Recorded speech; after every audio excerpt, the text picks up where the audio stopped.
The Faith Research Network is dedicated to creating compassionate care models that improve the lives of families through faith-led, system-enabled community health collaborations and support networks. Guided by a reverse research and knowledge mobilization approach, the network develops social prescribing care models that connect individuals and families to community health services aligned with public health priorities. The network's operating system encompasses digital platforms designed to collaborate with voluntary, community, faith, and social enterprise organizations, as well as external partners, to enhance institutional capacity and strengthen community health collaboration. This is supported by a transformational leadership and advocacy program, delivered through community practice sessions and practical toolkits. It works alongside workforce integration as a civic responsibility to build stronger partnerships and improve impact in neighborhoods and local communities. Hello and welcome, and I'm pleased to introduce Colin Burton and Karen Grace Agyekum from 360 Degrees of Hope. Good evening and welcome to you both. Good evening, Rudy. Great to be here. Thank you. Evening, Rudy. Good to see you. So, Colin, can you get us started and give us the background to 360 Degrees of Hope? So 360 Degrees of Hope, or alternatively known as H360, is a preventative initiative aimed at securing employment or mentoring opportunities or providing safe spaces after school for 16 to 24-year-olds nationally.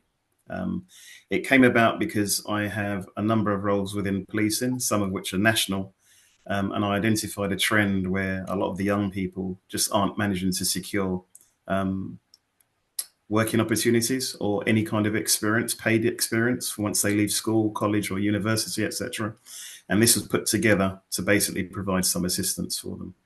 So it's come from the identification of working with lots of young people across the UK and just identifying a common thread, which is basically lack of opportunity. Okay. So, Karen Grace, it's been highlighted that 14.5% of 16 to 24-year-olds are unemployed and many are economically inactive.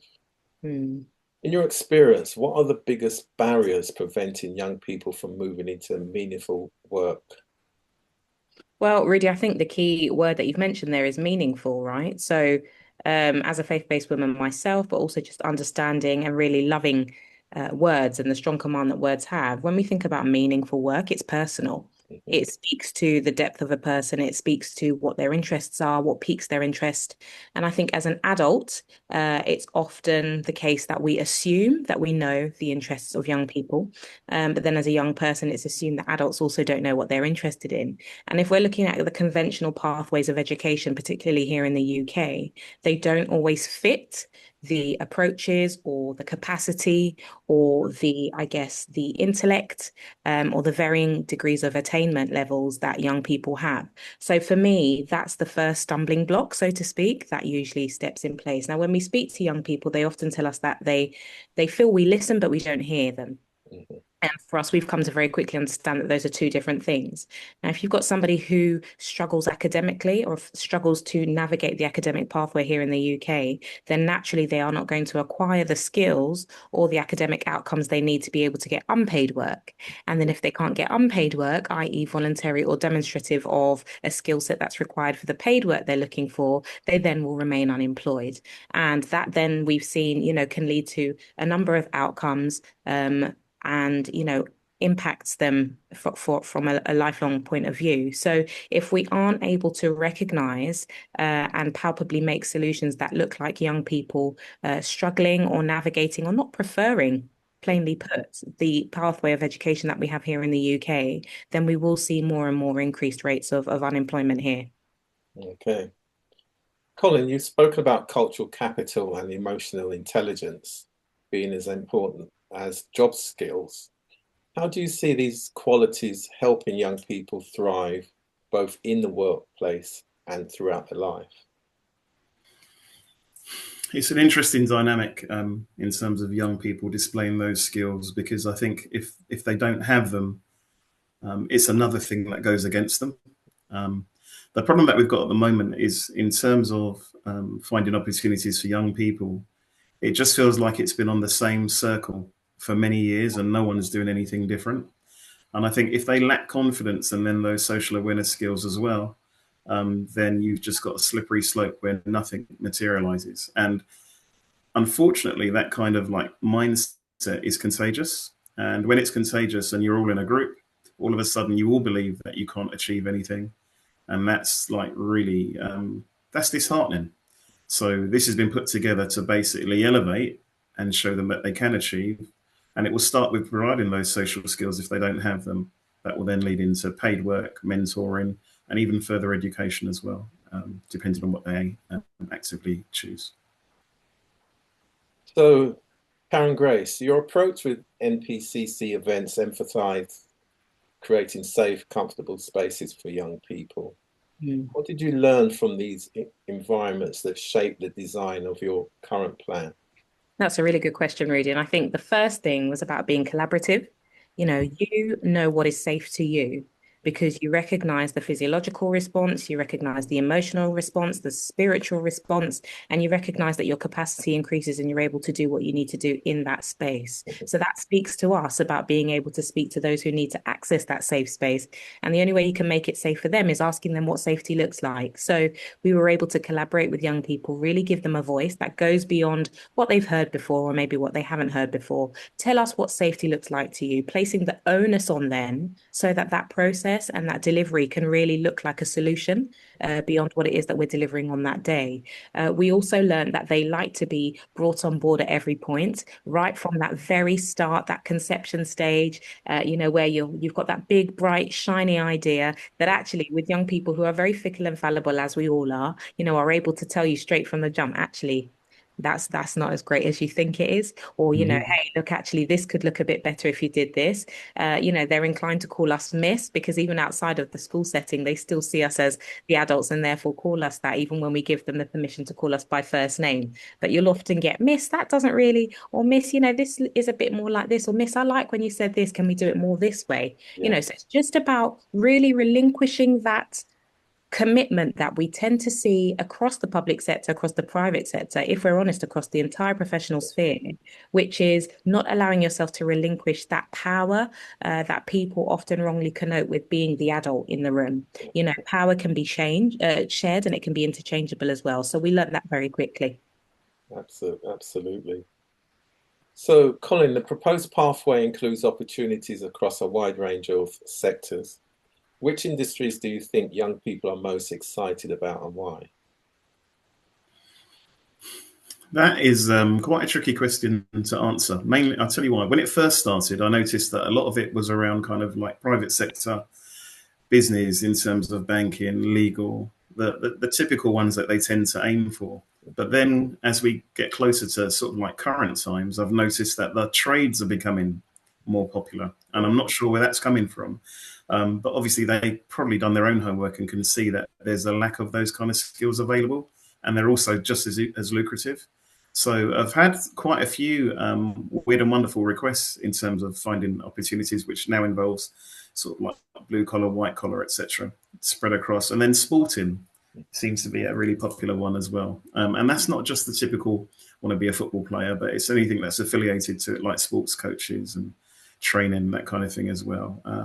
So yeah, it's a real mixed bag, and nationally that seems to be the picture. That's not a London thing. This is the feedback that we've got from across the UK. Karen Grace, mentoring and ambassador roles are key parts of your sustainability model. How do you envisage these relationships making a lasting impact on the participants' lives? I think, it's twofold. So with the mentoring, naturally, you've got somebody who is seen as the primary sharer and the person that gleans. But the beauty of working with young people in that mentorship capacity and it being a role reversal is that actually they're able to glean from people who are older than them, who maybe are further ahead in their professional journey. And so you'll find that adults who are slightly more established in their careers will learn, the joyful sort of art and playfulness of childlikeness. They'll learn the innocence of things, and that may in turn, help to develop a softer approach. Likewise, it kind of debunks and dispels some of the myths of professions and careers that Colin's alluded to in his previous answer. We've got lots of young people who we've recently spoken to who have shared with us, like Colin said, that they want to get into trading, but not trading by way of, your sort of stocks and shares. They're actually interested in buying, reselling, etc. And they want to speak to these people to be able to understand their models, their ways of working, etc. So it's really allowing them to have that eye into a business that they're quite savvy about because they're doing their own research already. But they just want to cement that understanding. They want real relationships. They want to demonstrate the maturity that they're often told, if these are children who are marginalized, that they're often told that they're not demonstrating in the academic setting, but they're actually very mature in diverse ways when you have those conversations. So we're really looking forward to them being able to bring those conversations and maturity to the fore in other ways. Thanks for that. And Colin, finally, and also give you an opportunity to summarize. Beyond the numbers and measurable outcomes, what would success look and feel like to you on a personal level for the young people who take part?